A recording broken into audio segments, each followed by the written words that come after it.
बहुत समय पहले की बात है। किसी गांव में एक कोमल नाम की औरत अपने ससुराल में रहती थी।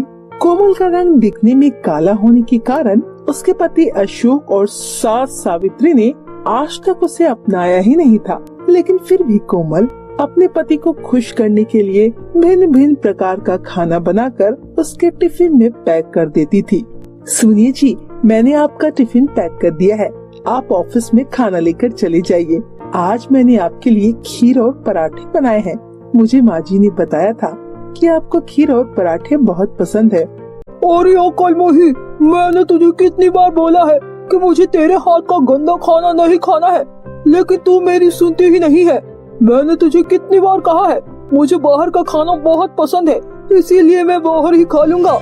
परंतु अशोक जी, अगर आप इसी तरह हर दिन बाहर खाएंगे तो आपकी तबीयत खराब हो जाएगी। वैसे भी बाहर का खाना तो बहुत महंगा आता है, इसीलिए तो मैंने आपके लिए घर में ही स्वादिष्ट खीर और पराठे बना दिए हैं। आप टिफिन तो ले जाइए। अगर बाहर का खाना खाकर मेरी तबीयत खराब होती है तो होने दो, इसी बहाने मर जाऊंगा और मुझे तुमसे मुक्ति मिल जाएगी। पता नहीं पिताजी ने उस समय तुम्हारी शक्ल में ऐसा क्या देखा जो मेरी शादी तुम जैसी कलमोही से करा दी।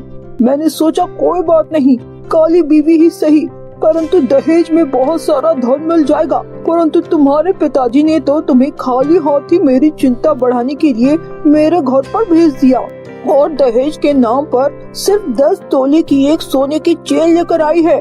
अशोक जी, कृपया करके मेरे पिताजी के बारे में कुछ मत बोलिए। आपको तो शादी से पहले बहुत अच्छे से पता था कि मेरे पिताजी कितने गरीब हैं। जब ससुर जी मेरा हाथ मांगने आए थे तो उन्होंने भी तो दहेज के लिए साफ साफ मना कर दिया था।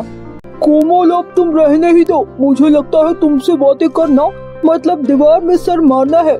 जब माँ तीर्थ यात्रा से वापस आ जाएगी तो मैं उन्हीं से दूसरी शादी की बात करूँगा। अब मैं काम पर जा रहा हूँ और खबरदार, जो तुमने मुझे फोन किया मैं रात को अपने आप घर आ जाऊंगा। इतना कहकर अशोक वहाँ से चली जाता है। वहीं कोमल रोते रोते अपने कमरे में चली जाती है। कोमल अपने बेड पर बैठकर रोते हुए अपनी माँ को याद करती है। हे माँ, आप तो ये सब देख ही रही हो, परंतु फिर भी आप मेरे लिए कुछ करती क्यों नहीं हो?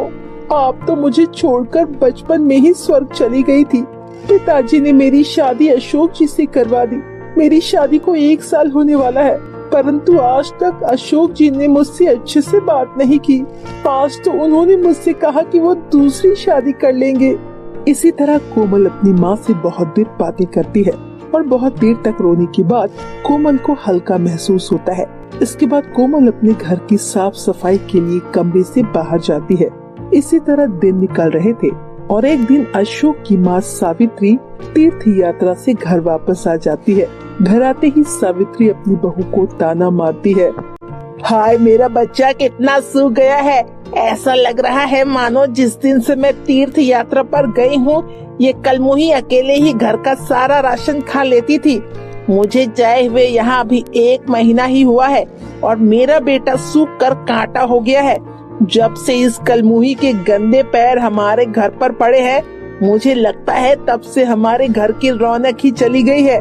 लेकिन अब बहुत हुआ, अब मैं इसे एक पल और नहीं देख सकती। इतना कहकर सावित्री अपने बेटे के कान में कुछ कहती है। इसके बाद सावित्री और अशोक कोमल को नदी के पास ले जाते हैं। थोड़ी देर बाद सावित्री, अशोक और कोमल नदी के पास पहुंच जाते हैं। तभी अशोक मौका देखते ही कोमल को नदी में धक्का दे देता है। कोमल को तैरना नहीं आता था, इसीलिए वो डूबते हुए आगे की ओर जाने लगती है। तभी अशोक और सावित्री किसी के देखने से पहले वहाँ से भाग जाते हैं। अशोक और सावित्री भागते भागते थोड़ी देर में घर पहुँच जाते हैं। आज मैं बहुत खुश हूँ।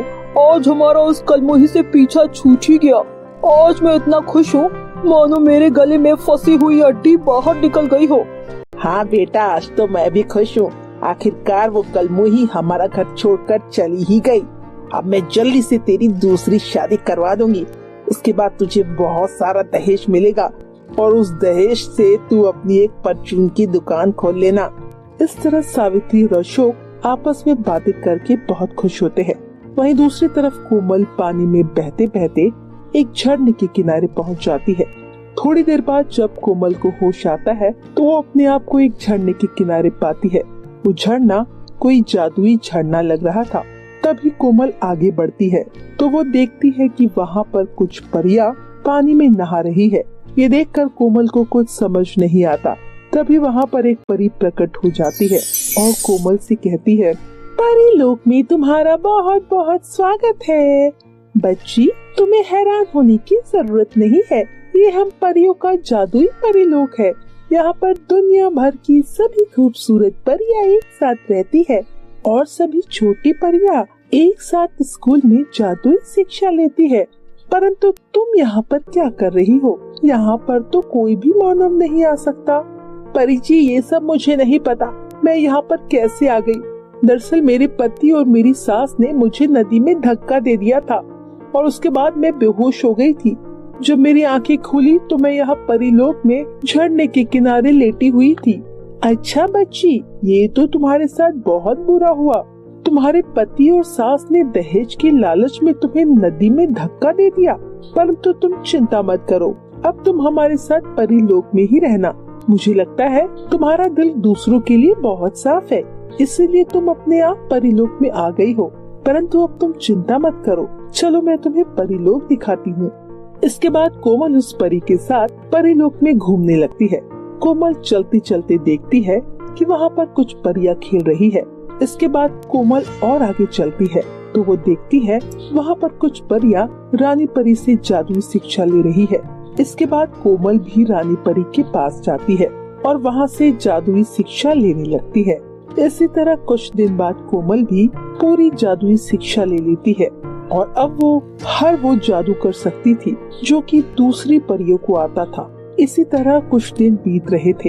यहाँ दूसरी तरफ अशोक ने प्रिया नाम की औरत से दूसरी शादी कर ली थी और अशोक प्रिया को भी मारने की तैयारी कर रहा था। तभी परीलोक से कोमल ये सब देख रही थी। अशोक प्रिया को मारने के लिए डंडा लेकर आता है। तभी अशोक के सामने कोमल प्रकट हो जाती है और गुस्से में कहती है, ठहर जा दुष्ट आदमी, अब तेरे पापों का घड़ा भर चुका है। पहले तो तूने मुझे मारने के लिए नदी में धक्का दिया और अब तो दूसरी शादी करके प्रिया को भी मारने जा रहा है। ये सब मैं नहीं देख सकती, अब तो मेरे हाथों से बहुत मार खाएगा। इसके बाद कोमल एक जादुई डंडा प्रकट करती है और इस तरफ देखते ही देखते वो डंडा अशोक की पिटाई करने लगता है। अरे अरे मेरी प्यारी कोमल, तुम ये सब क्या कर रही हो? तुम तो मेरी प्यारी सी पत्नी हो, तुम मुझे इस डंडे से क्यों पिटवा रही हो? अरे नहीं माँ, अरे भगवान, ये क्या मेरा बिछाया हुआ जाल मुझ पर ही भारी पड़ गया। अरे कोमल, मेरी प्यारी पत्नी, मुझे छोड़ दो, मैं प्रिया को कुछ नहीं करूँगा और इसे हंसी खुशी से रखूंगा। इसके बाद कोमल अशोक को मारना बंद कर देती है। अशोक कोमल से हाथ जोड़कर माफी मांगता है और कोमल अशोक को माफ कर देती है। इसके बाद कोमल वहाँ से गायब हो जाती है। तभी अशोक के चिल्लाने की आवाज सुनकर प्रिया की नींद खुल जाती है, परंतु उसे इसके बारे में कुछ पता नहीं चलता और उस दिन के बाद अशोक अपनी पत्नी प्रिया को हंसी खुशी से रखता है।